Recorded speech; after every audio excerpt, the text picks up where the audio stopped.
Well, you took away part of my introduction. I was going to apologize for my informal attire, but this was thanks to our friends at JFK in New York yesterday.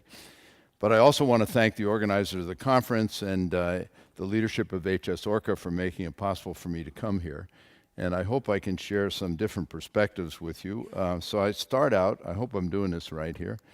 So I want to talk to you a little bit about history and context, and then remind you, particularly with the perspective of looking at this from the U.S., what we could do better, and why hasn't it gone along faster, and then finally, what might it take to make us a much bigger player. Well, to start with, actually, the U.S. is the biggest producer of geothermal electricity in the world.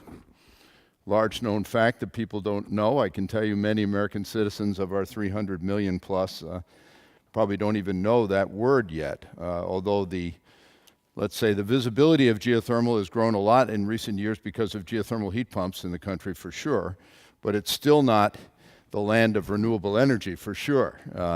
We have about 1 million megawatts of baseload capacity in the country right now, and only 3,000 or approaching 4,000 of that comes from geothermal in the electricity sector.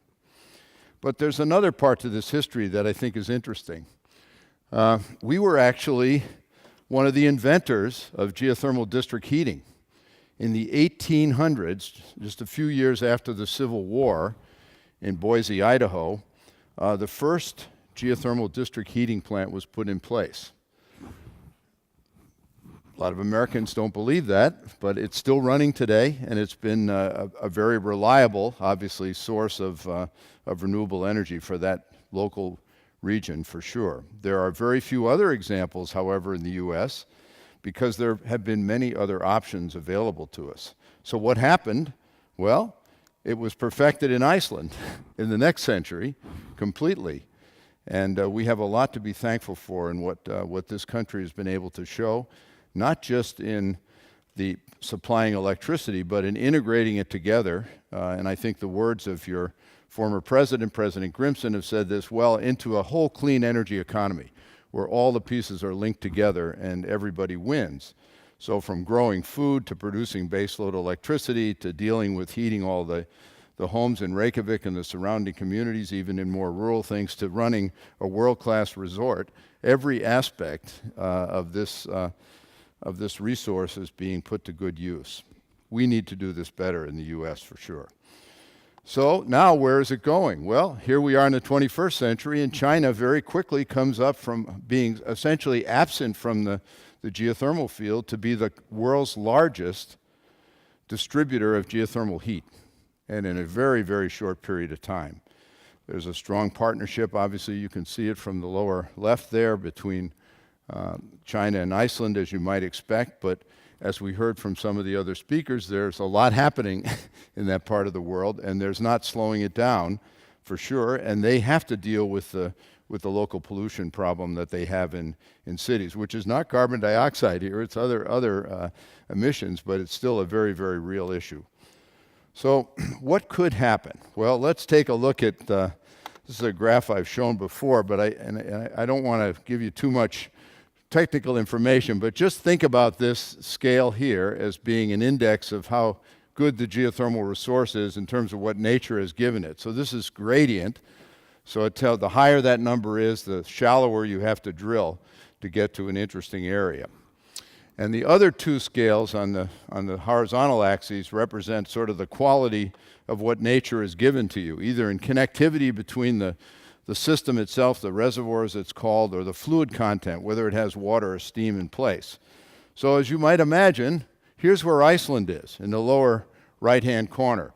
Good resource, nature's put all the ingredients together in a very nice way where they have available fluids and the rechargeability of these systems, so the sustainability is there over the long term. And here's where I came from yesterday, New York. So when you see this, you sort of immediately walk away from this and say, it can't happen, therefore, in this kind of lower quality, lower geothermal quality, because the costs will be too high. Where we produce geothermal electricity right now is in relatively high grade, not as high grade perhaps as in Iceland, but certainly comparable in a few American western states, particularly California, Arizona, and Utah, but not in the east. So let's take another look at the country a little bit differently, where we imagine now drilling down to about 5.5 kilometers. That's fairly deep. It's certainly technically capable to go to that level. And we can see spots on this map. This is Yellowstone National Park up here. Not that we're going to Yellowstone, but that gives you an idea where the magnitude of that resource is. But you can also see the geysers field here in California and the American West in general being fairly high grade, where the temperatures are high at that particular depth level. And then you look at the east, the Appalachian Basin, and where Ithaca is up here at the top and through Pennsylvania and West Virginia. And you see some gradients that are actually fairly high, but there's no geothermal being actively developed there. So the question that we asked some time ago is, would this make any sense for the U.S.? So we took apart the energy use in the country in terms of heat in particular, or thermal energy, and divided it up according to where it's being used in terms of what temperatures where it actually appears. So let's go back one here.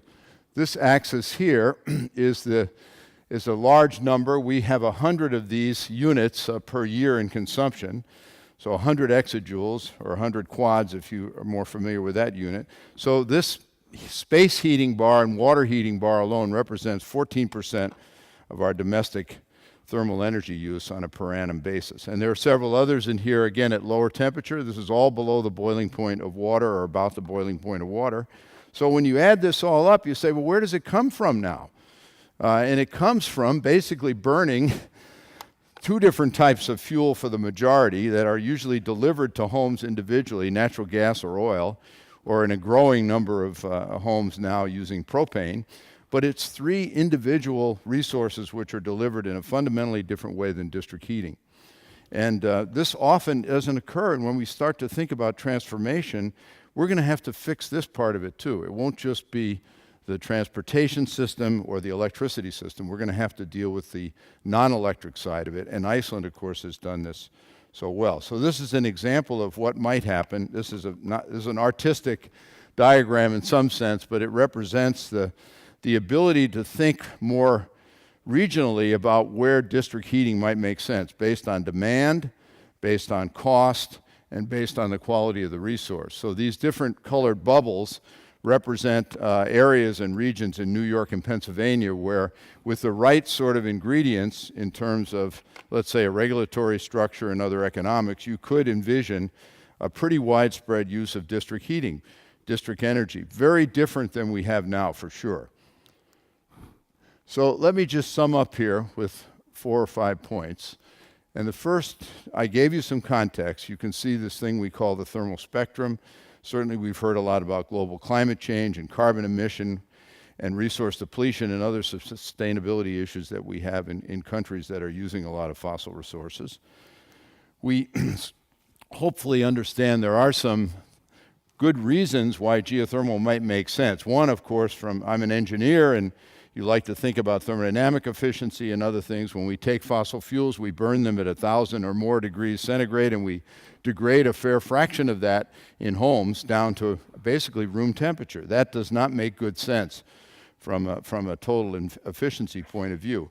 A cogen power plant does that much more efficiently. So the scalability of doing that across the country, I think, needs to be re-examined. And distributed versus central supply is at the center of this.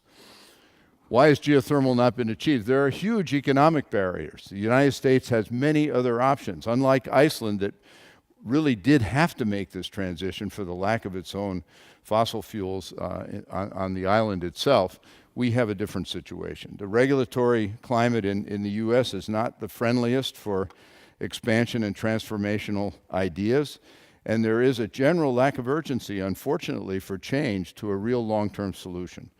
The final thing is, well, what could happen? I think we ought to adopt the Icelandic approach, develop a much more systematic view of energy systems, and integrate it into the economy much better than we have. And obviously, this is going to come with combining and redoing American infrastructure, which needs to be done anyway. So thank you very much, Iceland, for making this happen.